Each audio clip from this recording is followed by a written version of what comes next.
Ils veulent mettre à l'épreuve Jésus. Et face à cette épreuve, Jésus répond avec pédagogie, les invitant à réfléchir, à voir la manière dont ils agissent et aller plus loin. Que vous a prescrit Moïse? C'est en raison de la dureté de vos cœurs qu'il a formulé pour vous cette règle. On peut tout de même être surpris par cette phrase tout de même assez exigeante, la dureté de vos cœurs. Mais nous faisons tous l'expérience de la dureté de notre cœur. Et peut-être que Jésus, dans cette page d'évangile, non pas de répondre à la question du divorce, qui n'est pas une question qu'actuelle, qui préoccupe les hommes depuis bien longtemps, à l'époque de Jésus, mais aussi à l'époque de Moïse. Jésus vient d'abord répondre à cette condition de la dureté de notre cœur.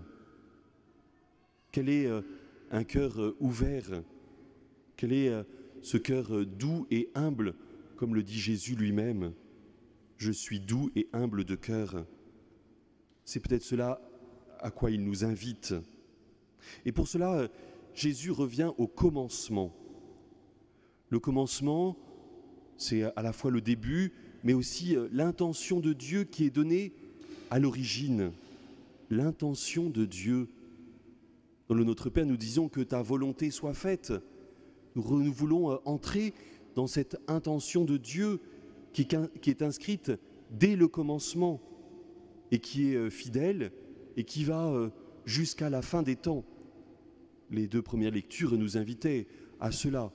Dans le livre de la Genèse, dans ce chapitre 2 que nous avons entendu, ce récit de la création qui nous donne l'intention de Dieu.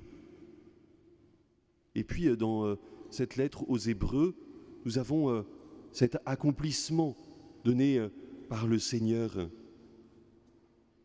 Il veut conduire une multitude de fils jusqu'à la gloire. Voilà l'intention du Seigneur, conduire une multitude de fils jusqu'à la gloire, comme il mène son Fils à la perfection. C'est l'origine et la fin de toute chose, un désir bon, un désir qui donne la vie et qui veut que cette vie soit partagée dans la gloire avec le Seigneur. Alors, comment être doux et humble de cœur? Entrer dans ce grand désir de Dieu.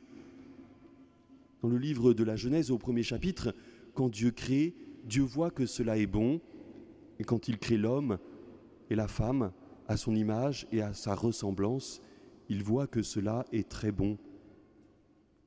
Et Dieu n'abandonne pas sa création, il continue de donner la vie et de donner sa vie pour sa créature, pour nous-mêmes.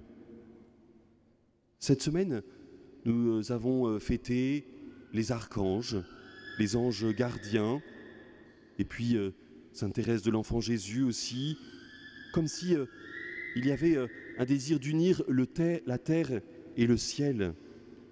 Et dans l'Épître aux Hébreux, il est dit Jésus qui a été abaissé un peu en dessous des anges. Jésus qui vient chercher l'humanité pour la mettre même après au-dessus des anges, dans cette gloire avec Dieu que les anges contemplent. Ils chantent la gloire de Dieu et nous sommes invités, nous, à partager cette gloire. Appel incroyable pour chacun d'entre nous. Doux et humble de cœur, Jésus place aussi ses enfants au milieu, en disant qu'il s'agit pour nous de les accueillir. Accueillir un enfant, c'est accueillir cette spontanéité, cette innocence, plutôt cette manière de se recevoir et de dépendre.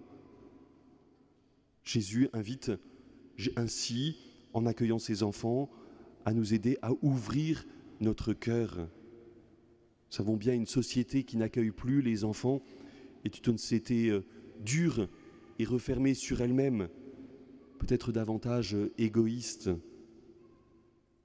Amen, je vous le dis, celui qui n'accueille pas le royaume de Dieu à la manière d'un enfant n'y entrera pas. Que nous soyons à la fois comme des enfants qui accueillent l'amour de Dieu, mais aussi comme des personnes qui accueillent ces enfants comme une image et quelque chose qui nous guide vers ce cœur doux et humble auquel le Christ nous invite. Demain, l'Église nous invite à fêter Saint François d'Assise. Et peut-être que cela peut être une piste pour notre prière cette semaine, pour chacun d'entre nous, en famille, en couple, seul, avec d'autres.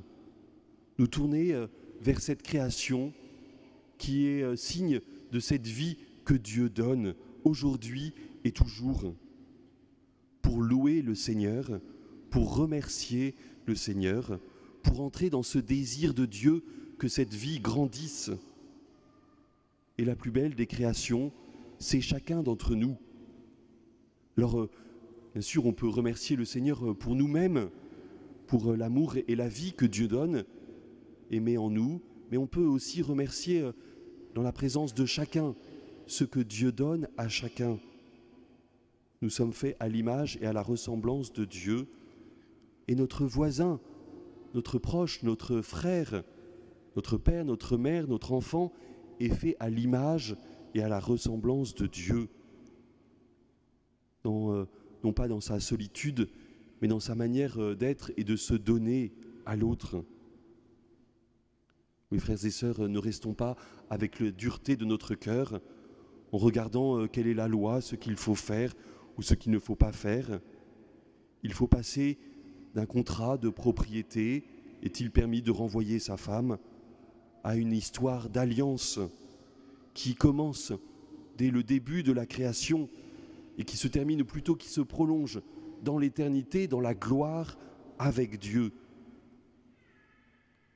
Non pas d'endurcir notre cœur, mais d'accueillir ce cœur doux et humble que le Christ nous présente et qu'il veut aussi nous partager.